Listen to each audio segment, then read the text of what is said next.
ಕೆಟ್ಟದಾಗಲ್ಲ, ಒಳಗಡೆ ಅವ್ರ ಮೇಲೆ ಹಲ್ಲೆ ಮಾಡಿ ಅವ್ರಿಗೆ ತಲೆಗೆ ಪೆಟ್ಟು ಬಿದ್ದು ರಕ್ತ ಸುರಿತಾ ಇದೆ.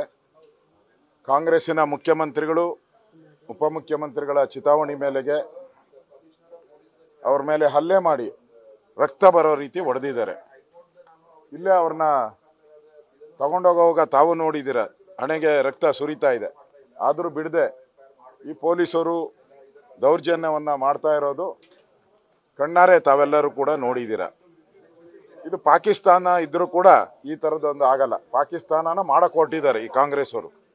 ಯಾರ್ಯಾರು ಈ ಸಿ ಟಿ ರವಿ ಹಿಂದೂ ವಿಚಾರವಾಗಿ ಹೋರಾಟ ಮಾಡ್ತಾರೆ ಅಂಥೇಳಿ ಇವತ್ತು ಅವ್ರ ಮೇಲೆ ಹಲ್ಲೆ ಮಾಡಿರೋಂಥದ್ದು ಖಂಡಿಸ್ತೀನಿ. ನಾವು FIR ಕೇಳಿದ್ರಿ, ಅವ್ರ ಮೇಲೆ ಕಂಪ್ಲೇಂಟ್ ಮಾಡಿ. ಯಾಕಂದರೆ ಇದು ಗಲಾಟೆ, ಇಬ್ಬರು ಬೈದಾಟ, ಅವ್ರನ್ನ ಹೊಡೆಯೋಕ್ಕೆ, ಸಿ ಟಿ ರವಿ ಮೇಲೆ ಹಲ್ಲೆ ಮಾಡೋಕ್ಕೆ, ಗೂಂಡಾಗಳನ್ನ ಬಿಟ್ಟು ಹೊಡೆದಿದ್ದಕ್ಕೋಸ್ಕರ ಕಂಪ್ಲೇಂಟ್ ಕೊಟ್ಟಿದ್ರಿ. ಸುಪ್ರೀಂ ಕೋರ್ಟ್ ಆರ್ಡ್ರ್ ಇದೆ, ಹೈಕೋರ್ಟ್ ಆರ್ಡ್ರ್ ಇದೆ. ಯಾವುದೇ ಸ್ಟೇಷನಲ್ಲ ಕೊಟ್ಟರು ಕಂಪ್ಲೇಂಟ್ ಅಂತ ತಗೊಬೇಕು. ಇವರು ತಗೊಂಡ್ಲೇ ಇಲ್ಲ. ಅಂದರೆ ಇಲ್ಲಿ ದೌರ್ಜನ್ಯ ಎಷ್ಟು ನಡೆಸ್ತಾ ಇದ್ದಾರೆ ಅನ್ನೋದು ಸ್ಪಷ್ಟವಾಗಿ ಆಗಿದೆ. ಸ್ವತಃ ನಾನು ವಿರೋಧ ಪಕ್ಷದ ನಾಯಕರು ಬಂದಿದ್ದಾರೆ, ನಮ್ಮ ಛಲವಾದಿ ನಾರಾಯಣ ಸ್ವಾಮಿಯವರು, ನಮ್ಮ MLAಗಳೆಲ್ಲ ಬಂದಿದ್ದಾರೆ, ನಮ್ಮ ಉಪನಾಯಕರು ಬಂದಿದ್ದಾರೆ. ಇಲ್ಲಿ ಒಂದು ರೀತಿ ಪೊಲೀಸರ ಒಂದು ಕೋಟೆ ಮಾಡಿಕೊಂಡು ನಮ್ಮನ್ನು ಒಳಗಡೆ ಬಿಡ್ತಾ ಇಲ್ಲ. ನಾವೇನು ಸಿ ಟಿ ರವಿನ ಎತ್ಕೊಂಡು ಹೋಗಕ್ಕೆ ಬಂದಿದ್ದೀರಾ? ನಮಗೂ ಕಾನೂನು ಜ್ಞಾನ ಇಲ್ವಾ? ನಾವು ಹೋಮ್ ಮಿನಿಸ್ಟ್ರಾಗಿ ಕೆಲಸ ಮಾಡಿದ್ದೀವಿ. ಪೊಲೀಸರು ಏನು ದೌರ್ಜನ್ಯ ಮಾಡ್ತಾ ಇದ್ದಾರೆ, ಅವ್ರು ತಿಳ್ಕೊಂಡಿದ್ದಾರೆ ಈ ಸರ್ಕಾರ ಭಾಳ ದಿನ ಇರಲ್ಲ. ಈ ಸರ್ಕಾರ ಭಾಳ ದಿನ ಇರಲ್ಲ.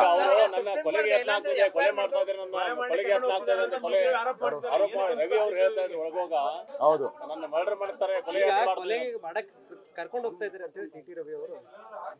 ಏನ್ ಮಾಡಕ್ಕೂ ಏಸ ಇಲ್ಲ. ಅವರು ಅಟ್ಯಾಕ್ ಮಾಡಿದಾಗ ನಿಮ್ಮನ್ನ ಅವ್ರು ಹೇಳಿದ್ದಾರೆ, ಅಟ್ಯಾಕ್ ಮಾಡಿದವ್ರು 30 ಜನ ಬಂದು ಹೇಳಿದ್ದಾರೆ, ನಿಮ್ಮನ್ನ ಕೊಲೆ ಮಾಡಿ ನಿಮ್ಮ ಬಾಡಿನ ಚಿಕ್ಕಮಂಗ್ಳೂರು ಕಳಿಸ್ತೀನಿ ಅನ್ನೋ ಮಾತನ್ನ ಹೇಳಿದ್ದಾರೆ. ಅದನ್ನೇ ಕಂಪ್ಲೇಂಟಲ್ಲಿ ನಾವು ಕೊಟ್ಟಿದ್ದೀರಿ. ಈಗ ರಕ್ತ ನೀವೇ ನೋಡಿದ್ದೀರ, ಕೊಲೆ ಮಾಡೋ ಪ್ರಯತ್ನವನ್ನ ಮಾಡ್ತಾ ಇರುವಂಥದ್ದು ನೀವೇ ನೋಡಿದ್ದೀರ. ಇದಕ್ಕೆ ಪೊಲೀಸ್ ಕಮಿಷನರ್ ನೇರ ಕಾರಣ. ಅವ್ರು ಸಸ್ಪೆಂಡ್ ಆಗಬೇಕು. ಅಲ್ಲಿವರೆಗೂ ಹೋರಾಟ ಮಾಡ್ತೀರಿ. ಈ ಪೊಲೀಸ್ ಕಮಿಷನರ್ ಚಿತಾವಣೆಯಿಂದ ಅವ್ರಿಗೆ ಏನು ಕನ್ನಡನೂ ನ್ಯಾಯವಾಗಿ ಬರಲ್ಲ ಮಾತಾಡೋಕ್ಕೆ. ನಮ್ಮನ್ನೇ ಬಿಟ್ಟಿಲ್ಲ ವಿರೋಧ. ನಾನು ಹೋಮ್ ಮಿನಿಸ್ಟ್ರಾಗಿ ಕೆಲಸ ಮಾಡಿದ್ರು, ನಮ್ಮನ್ನೇ ಬಿಡ್ತಾ ಇಲ್ಲ. ಅಂದರೆ ಎಷ್ಟು ದೌರ್ಜನ್ಯ ಇವ್ರದ್ದು. ಎಷ್ಟು ದಿನ ಇರ್ತಾರೆ ನೋಡೋಣ. ಈ ದೌರ್ಜನ್ಯ ಮಾಡ್ಕೊಂಡು ಎಷ್ಟು ದಿನ ನಡೆಸ್ತಾರೆ ನೋಡೋಣ. ನ್ಯೂಸ್ ಫಸ್ಟ್, ನಿರ್ಭೀತಿಯಿಂದ ನಿಮ್ಮ ಪರವಾಗಿ.